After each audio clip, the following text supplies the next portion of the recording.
Our scripture lesson this morning is from Luke chapter 13, verses 20 through 21, and Luke chapter 5, verses 37 through 38, and I'll be reading from the Common English Bible. Jesus said, "To what can I compare God's kingdom? It's like yeast, which a woman took and hid in a bushel of wheat flour until the yeast had worked its way through the whole." Then Jesus told them a parable. "Nobody pours new wine into old wineskins. If they did, the new wine would burst the wineskins. The wine would spill, and the wineskins would be ruined. Instead, new wine must be put into new wineskins." Here ends the readings. Thanks be to God.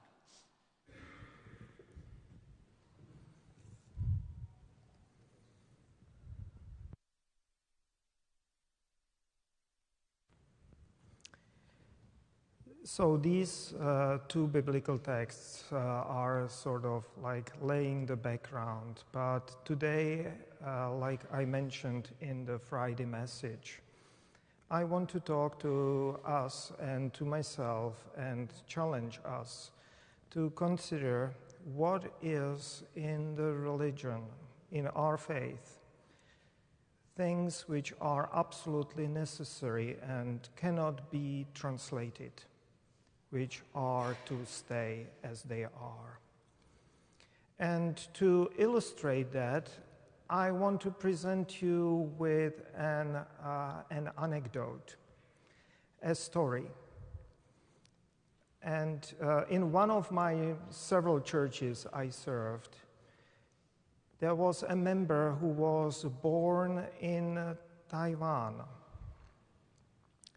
and was third-generation Christian. Her grandmother was a convert of the Scottish missionary William Campbell, relatively famous missionary to Far East until today.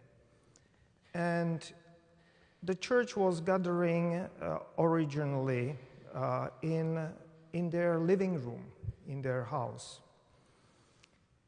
And one day she shared with me and with other folks with whom we were talking how very important for them was a tradition of Christmas turkey. Christmas turkey. And imagine that she was growing up in 1950s in Taiwan.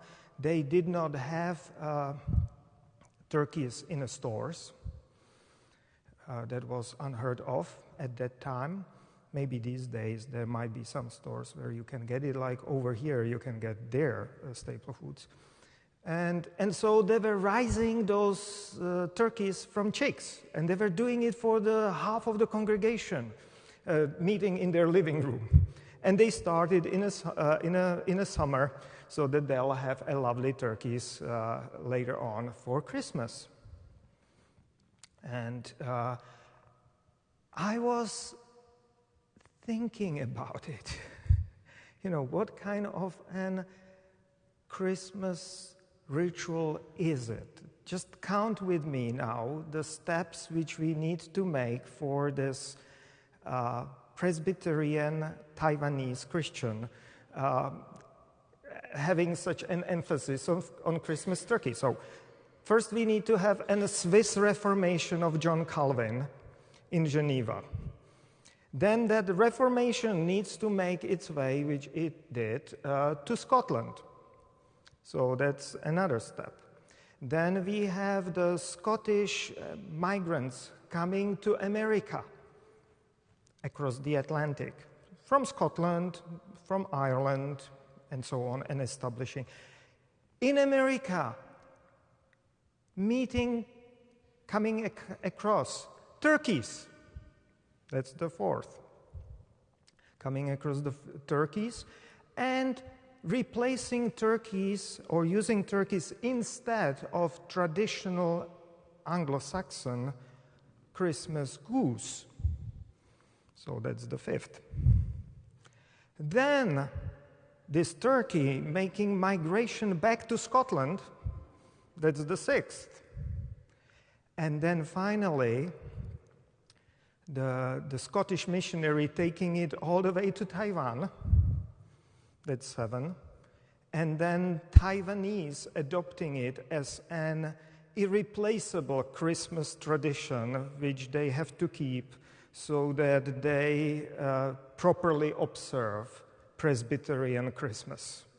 And they are raising the chicks all the way to reasonable turkeys, probably not as big as we have here because they are kind of industrially designed, but something. So that's, I counted 8 steps of that. You know, I find it really entertaining when you think about it, you know, how these rituals are kind of migrating all around the world and perpetuating themselves and becoming these, it's almost ridiculous when you think about it, and respectful. So that's the first anecdote, you know, what we find like important and irreplaceable. Another is kind of a little closer to home, because in early 18th century, or no, 19th century, in early 19th century, end of 18th and the beginning of 19th century, Presbyterian and Congregational mission had an enormous success in an archipelago which they back then called Sandwich Islands. Now we call them Hawaii. And I happen to be a person who is really kind of deeply interested in the Hawaiian culture, indigenous, original one, as well as the history of this colonization and so on. And so I went through the letters and reports these missionaries were sending back to Boston. And it is interesting, they are reporting how many natives they converted and baptized. And they were also reporting epidemics going through the peoples because they were uncontacted before, so of course all the different measles and the tuberculosis and all these illnesses were really having a very heavy toll on the local population. But definitely more than reports about shrinking native population, there are reports about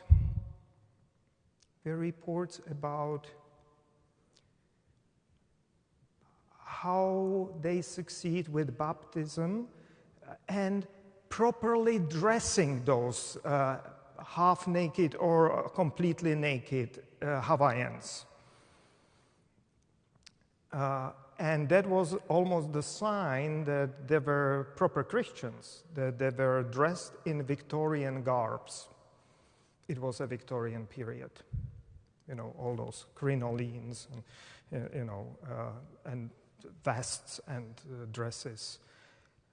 My first ever original or very close first generation Singer sewing machine I actually saw in Hawaii, because it was shipped from New England all the way to Hawaii so that they can make for the native people and for themselves the proper dress.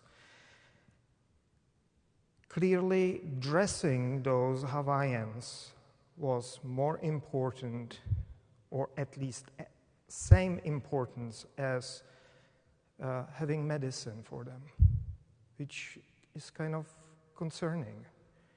And that also tells and shows what we consider, or what back then they considered, untranslatable. If you go to church You have to be properly dressed. So those are the things which I wanted to list as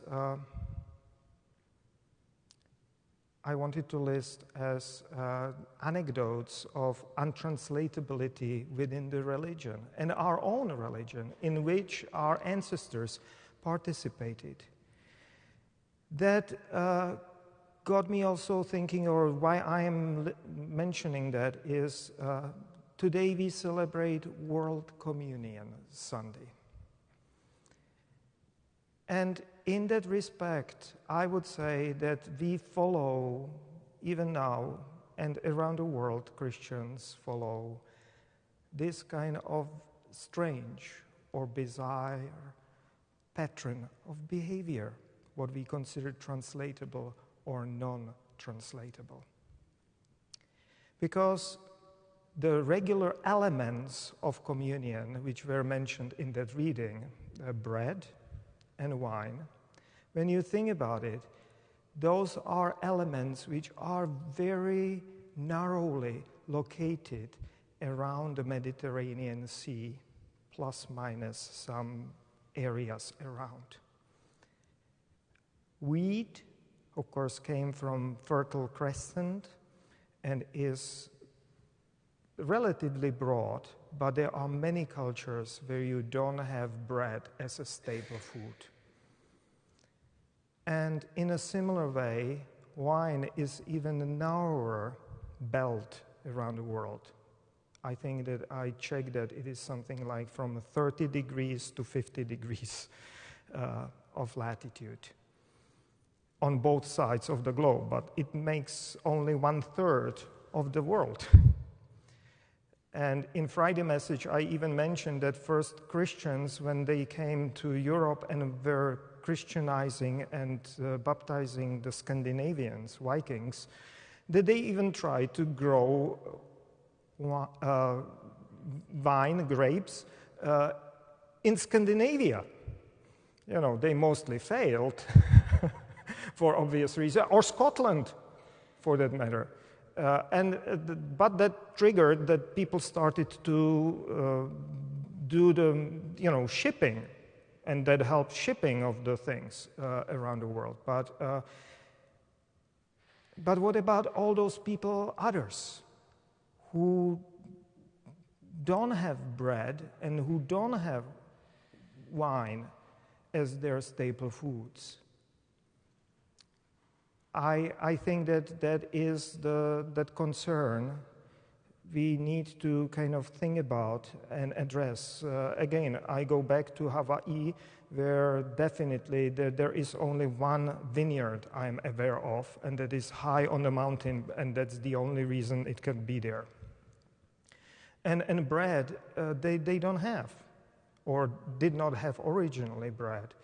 To the point that when those missionaries were translating the Bible, they just did not have a word to translate it to, and they used transcription, vocal sound transcription. So instead of bread, because of the limitations of Hawaiian language, they translated it or transliterated it as berena. And wine, they translated as Vaina or Veina. And that tells you that there was nothing which they can compare it. Or was there? I started to think about it and about other cultures around the world and their staple foods and their mythologies and their legends and special foods. And I mentioned Hawaiians, so for them, clearly a coconut was a very important product or something to grow. And they took coconuts to the northern hemisphere. There were those who took the coconuts to northern hemisphere, to Hawaii. And So here we have an coconut water for the communion. And for them, staple starchy food was taro. They call it kalo. I did not dare to bring you poi, which is kind of semi-liquid food, but we will have kulolo, which is like an out of taro or poi pudding. It's kind of purplish, and you will see it. And that kalo or taro is similarly deeply rooted in their culture, like in the biblical culture is bread or wine. Because, for instance, there are stories about the kalo being an old legendary sibling who is feeding its ancestors or descendants, next generations, and propagating from one tuber to another. So that is this example. I was thinking and share this with a person who is knowledgeable of Japan culture. And he brought to my attention a tea ceremony. And even mentioned that the tea ceremony, there are kind of rumors, not fully confirmed, but that the tea ceremony was actually influenced by Jesuit missionaries in Japan before they were thrown out. And there are some signs of that. And if anyone would be this courageous of comparing communion or Eucharist and tea ceremony, then I guess Jesuit priests would be those. And so we have here matcha, green tea.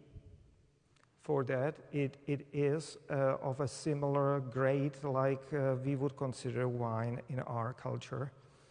And mochi. Mochi is a rice pudding or rice cake.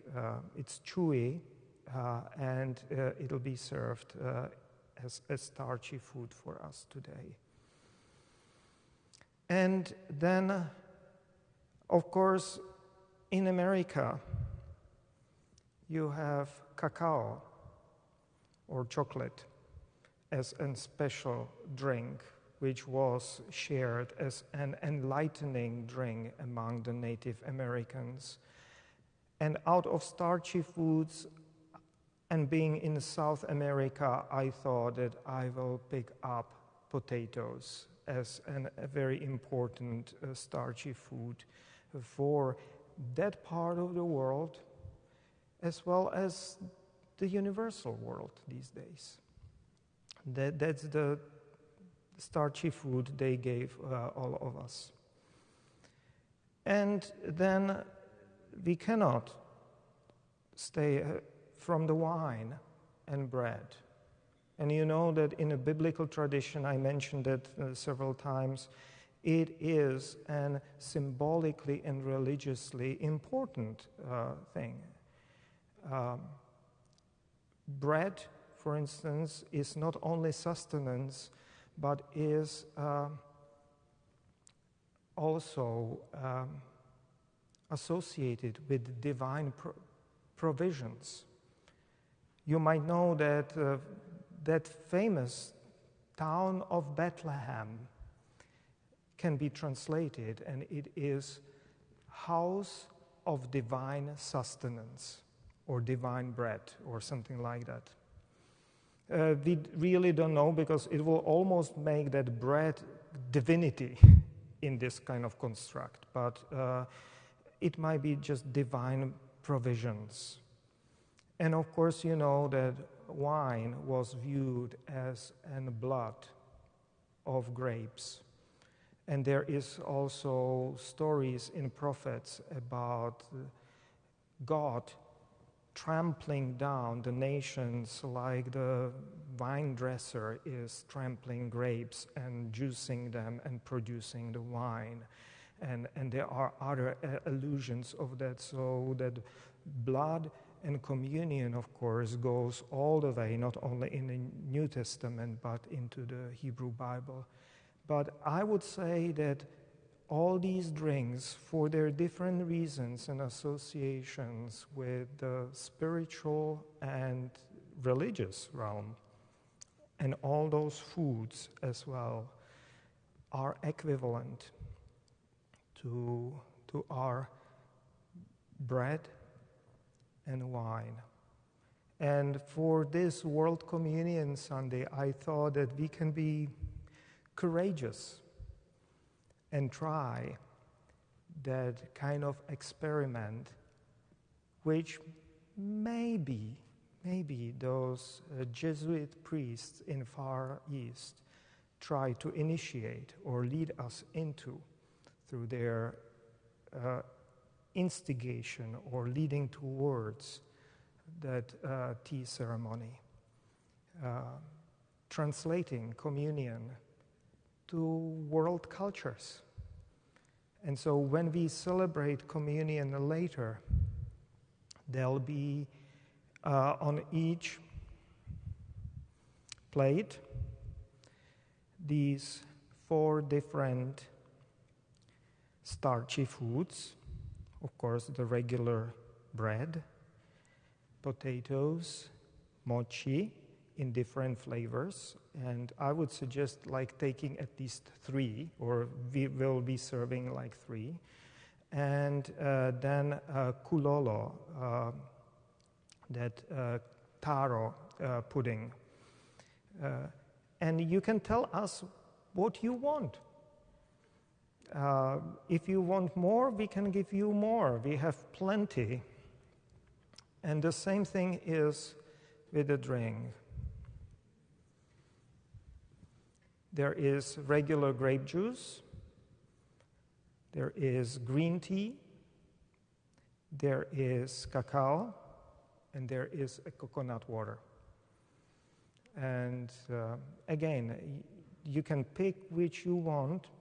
And if you can handle it, because those are tiny, finicky cups, you can have 2 if you wish. Probably not more, because it is difficult to handle. But,